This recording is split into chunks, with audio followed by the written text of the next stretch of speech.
Alright guys, so here's what we got going on now. It's feeding time. We're gonna do this just for one calf, just for demonstrational purposes. Get this thing out of the fucking way. Alright, so I usually keep my milk replacer in a big jug like this. So it's always, it don't matter what the brand is, it's gonna be 3 scoops per 1 bottle.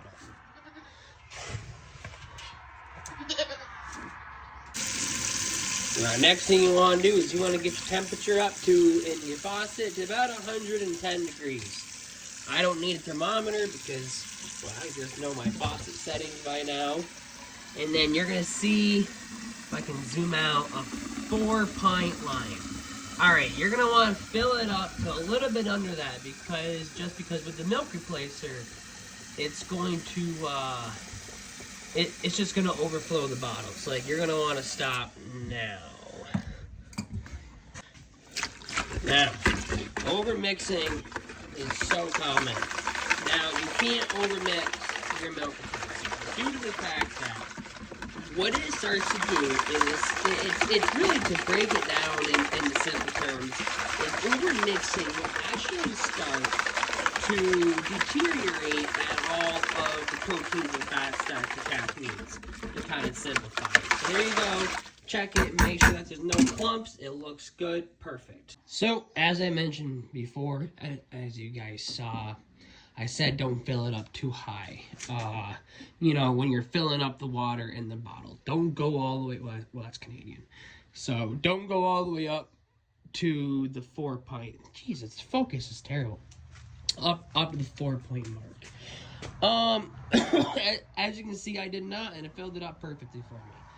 Keep it about, probably, when you're filling up your bottle, about 1 inch below the 4-point, or your bottle might say 2 quarts on it.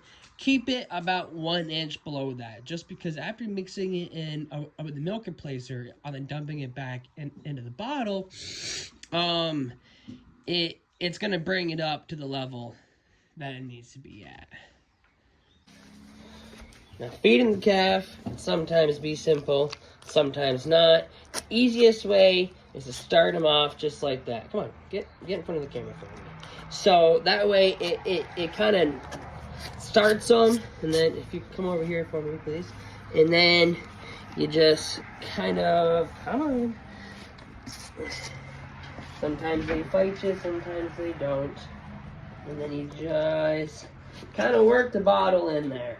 You know, everybody's gonna have their own, you know, fucking bitch, all their own methods and techniques to this, and there's no real proper way of doing it.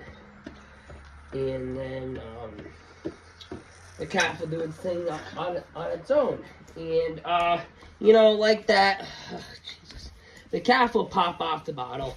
Don't worry about that. You know, and once it comes to calves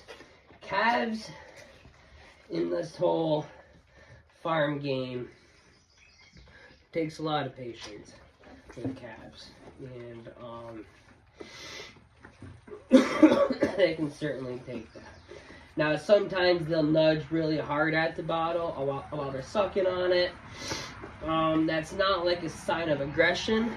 That's not a negative sign at all. What that is that just because the bottle, the nipple, you know, imitates, you know, like the mother's nipple on the back.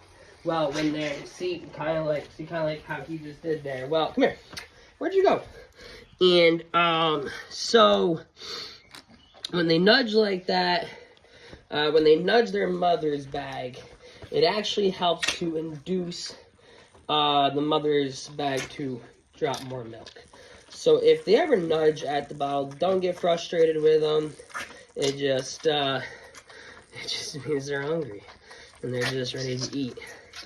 And so he's only in week 1, so he's only on 1 bottle, but probably by tomorrow we'll jump him up to a bottle and a quarter, and then we're gonna put him on a pail, which I will bring you guys on maybe tomorrow morning or maybe tomorrow night, kind of whenever I have more time.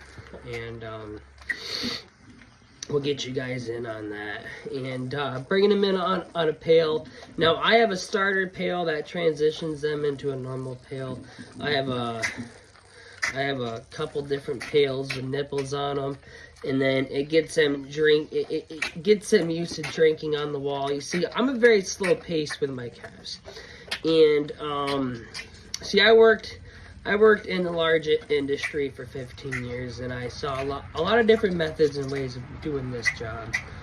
And I've seen a lot of farmers that fed their calves milk all the way up until 12 weeks of age, which was great. And I saw some that cut them off at 6 weeks, which is okay if they're eating the proper amount of forage and grain. And so I'll show you. I guess I can't flip the camera around. Okay. So like these, so like this would be obviously for 3 calves, and then this is what I'll start them on tomorrow. I can't do this while the phone's like this. So this will hang on the wall, and then I'll have to bleach it, and then it'll get him used to drinking from a pail and hanging on the wall. He'll drink from this for, I don't know, maybe 3 to 4 days. It gets him used to going to a pail. It just gets him used to a pail, and then from there we'll transition him into just drinking from just a normal pail. And so things to remember when, once it comes to calves is there's that fucking rabbit that keeps taunting my life. So to any of the new people out there, apologize for the way I'm dressed. I'm just kind of fucking bumming it today, I guess. But so to all the new guys out there in this thing, and the first stage of the cow's life, which is obviously, the calf, is so valuable to the future of your herd. And because when you are tending to your calf, it's just like, to any fathers or mothers, it's just like tending to your baby. It's like what you raise that baby up on for the first 3 months, of its life. It's going to almost determine the rest of its life. As crazy as that may seem, it's very true. And so I typically use nothing but the best milk replacer. And then actually in a couple months after my goats freshen, we're going to get into milking the goats, pasteurizing it, and then feeding it out to the calves. And then whatever's left, we're going to make soap and candles and shit that people fucking buy just so I can keep feeding these guys. And so things to keep in mind while you're tending to your calf is that your calf has a higher body temperature than us. So your calf has a body temperature of 101.5. They're typically born with a body temperature of about 101.9 to 102.1. And that's very common. If they're born that high, don't be, alarmed. All the way up to 102.9 is okay when they're born. So don't be alarmed by that. But their body temperature, all the way up to the day they die, their average is going to be 101.5. And so when you mix the milk replacer, you want that to be 105 degrees after you're done mixing it. So when you put it in the bottle, you want the bottle to be, the water to be 110 degrees, just because, by the time you're mixing it with the cold milk replacer, bringing it out to your calves and shit like that, it's gonna cool down a few degrees, and then by the time they finally get it, it's gonna be at the temperature that it's supposed to be, anywhere from 102 to 105, Fahrenheit. I don't know Celsius, so if you're watching this in Canadian, you're shit out of luck. I don't know. 102 to 105 Fahrenheit is acceptable. Now, there's been a lot of studies that have shown that calves that have drank cold milk replacer They haven't seen a terrible change in growth rate off of it, but they have seen a very high count of scours. We're not really going to get into scours today. Scours is a completely different story, or a different topic, not story. But yeah, just, starting out, guys. We're just going to start out. Starting out, it's no matter what brand you're looking at 3 scoops per 1 bottle. Now,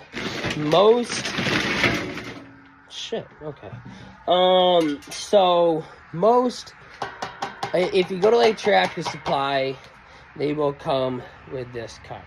I think this is 12 fluid ounce cups, 12, shit balls. I have no fucking idea. It's just been so long. I haven't really had to know this for so long. Anyways, though, so not all companies send cups anymore, though. I mean, every company, I used to send cups in with their milk replacer, but they don't do that anymore. They got cheap, so you're just supposed to fucking guess now.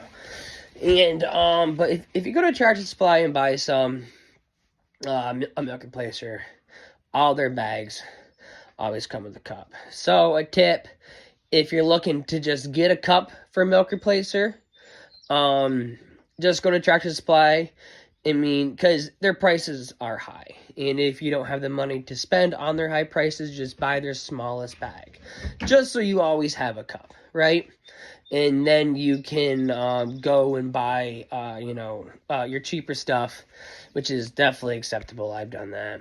And honestly, I don't see much of a difference between the cheap stuff and the more expensive shit.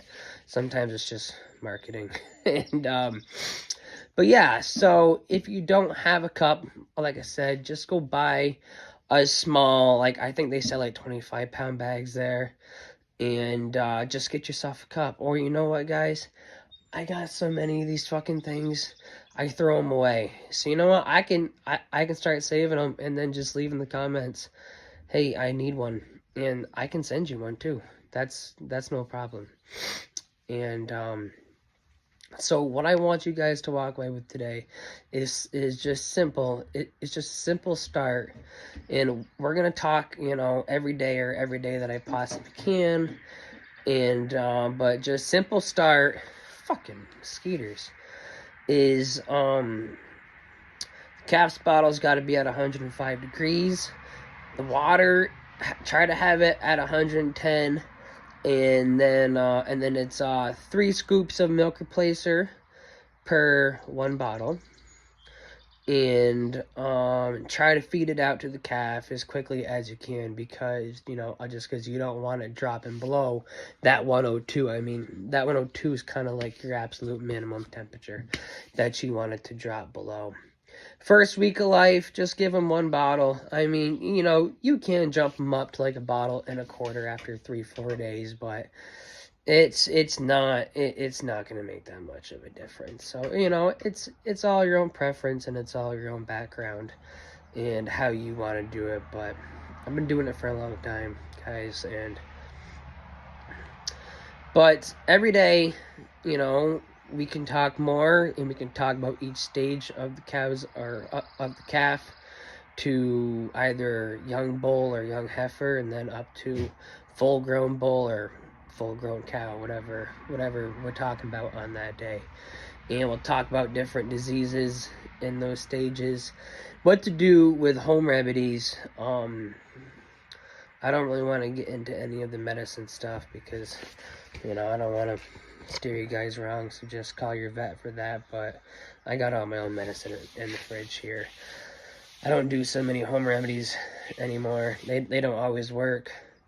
Sometimes, like a couple years ago, we had a bloated calf, and on a dairy I was working at, which I don't work on dairies anymore. I stopped that. We started up our own operation. I stopped working on on the big dairies about 2 years ago now. But we had a bloated calf, and I was in charge of the calf barn, and that was my job to manage the nutrition and medicine and sickness and all that, and then all the New York State paperwork that came along with it. And anyways, and so I gave it a Labatt's Blue Light, and it didn't work. But a remedy to a bloated calf, they say, is you can give it a light beer, and it will, and it will bring the bloat down. I've never seen it work. I've heard people say that, yup, it's worked for them, and it didn't work for me. I don't see why, because beer makes you bloated, so I don't see how it would work. But you know what, guys? If you ever have a bloated calf, just get yourself a bottleneck, a glass bottle, open up the calf's mouth, and then just stick the bottle just right down its throat, and don't worry, you're not gonna drown it, and let it drink a beer. So that's it for today, and we'll talk more tomorrow. These fucking bugs are killing me, so we'll talk more tomorrow. Thanks, guys.